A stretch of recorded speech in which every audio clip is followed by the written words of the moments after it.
Assalamualaikum warahmatullahi wabarakatuh. Shalom, Om Swastiastu, Namo Buddhaya, Salam Kebajikan, Rahayu. Perkenalkan, nama saya Nova Latulzanah, NPM 2104010500118, Program Studi Pendidikan Geografi. Baik, pada kesempatan kali ini saya akan menjelaskan mengenai materi wawasan Nusantara yang merupakan salah satu mata kuliah pendidikan kewarganegaraan dengan dosen pengampu Bapak Ludovicus. Untuk lebih lengkapnya, mari simak penjelasan berikut ini. Wawasan Nusantara merupakan cara pandang terhadap bangsa dengan tujuan menjaga persatuan dan kesatuan yang diwujudkan dengan mengutamakan kepentingan nasional dibandingkan kepentingan pribadi, kelompok, ataupun golongan tertentu. Sementara itu, pengertian wawasan Nusantara menurut dokumen ketetapan MPR pada tahun 1999 menyatakan bahwa wawasan Nusantara adalah cara pandang dan sikap bangsa mengenai diri dan lingkungan yang serba beragam dan bernilai strategis dengan mengutamakan persatuan dan kesatuan serta wilayah dalam menyelenggarakan kehidupan masyarakat, berbangsa, dan bernegara dengan tujuan mencapai tujuan nasional. Lalu, apa saja tujuan dari wawasan Nusantara? Tujuan wawasan Nusantara yaitu untuk mewujudkan nasionalisme yang tinggi dari segala aspek kehidupan rakyat yang lebih mengutamakan kepentingan nasional dibandingkan kepentingan individu, kelompok, golongan, suku, ataupun daerah. Kedudukan wawasan Nusantara berada dalam hierarki paradigma sosial. Selain tujuan dari wawasan Nusantara juga mempunyai fungsi yang terdiri dari 4 kategori. Yang pertama ada wawasan pertahanan dan ketahanan nasional yang mengarah pada pandangan geopolitik negara Indonesia. Pandangan tersebut mencakup tanah air serta segenap wilayah negara Kesatuan Republik Indonesia. Yang kedua ada wawasan kewilayahan Indonesia, termasuk pemahaman mengenai batas wilayah Indonesia agar terhindar dari potensi sengketa dengan negara lain.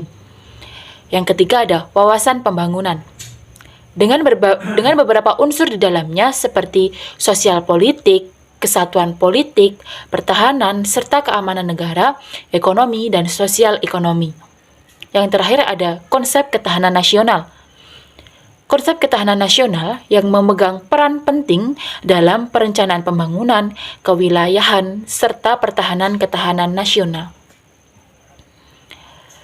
Asas wawasan Nusantara merupakan kaidah atau ketentuan dasar yang wajib dipatuhi, dilakukan, serta dijaga oleh seluruh masyarakat agar terciptanya perdamaian serta keseimbangan di Indonesia. Secara keseluruhan, terdapat 6 asas wawasan Nusantara yang perlu kita ketahui. Lalu apa saja asas-asas tersebut? Yang pertama, ada asas solidaritas. Yang kedua, ada asas kejujuran. Yang ketiga, ada asas kesamaan tujuan. Yang keempat, ada asas keadilan. Dan yang keenam, ada asas kerjasama. Implementasi wawasan Nusantara. Penerapan nyata wawasan Nusantara dapat dilakukan melalui cara berpikir, bersikap, berucap. Contoh penerapan wawasan Nusantara sendiri dimulai dari menjadikan Pancasila sebagai filsafah dan pedoman hidup, bernegara serta bermasyarakat. Lalu, untuk implementasi wawasan Nusantara di bidang pertahanan dan keamanan, salah satu contohnya yaitu membentuk sikap dan kedisiplinan diri dalam membela tanah air. Yang kedua ada melaporkan segala hal yang mengganggu keamanan pada aparat yang berwenang. Yang ketiga ada meningkatkan rasa persatuan serta solidaritas baik dalam satu daerah yang sama atau daerah yang berbeda. Yang terakhir ada membangun sarana serta prasarana bagi kegiatan atau aktivitas pengamanan wilayah Indonesia. Lalu implementasi wawasan Nusantara di bidang politik. Salah satu implementasinya yaitu menjalankan komitmen politik pada lembaga pemerintah serta partai politik dalam rangka meningkatkan persatuan dan kesatuan berbangsa. Yang kedua ada keikutsertaan Indonesia di dalam politik luar negeri dan memperkuat korps diplomatik untuk menjaga seluruh wilayah Indonesia. Selanjutnya, implementasi wawasan Nusantara di bidang ekonomi. Salah satu contoh implementasinya yaitu adalah pemanfaatan kekayaan alam di Indonesia sambil menjalankan kelestarian lingkungan hidupnya. Lalu untuk implementasi wawasan Nusantara di bidang sosial. Apa saja sih contoh implementasi wawasan Nusantara dalam bidang sosial? Antara lain yaitu saling menghargai dan menghormati setiap perbedaan atau keberagaman yang ada di tanah air, mulai dari perbedaan suku, ras, agama, hingga budaya.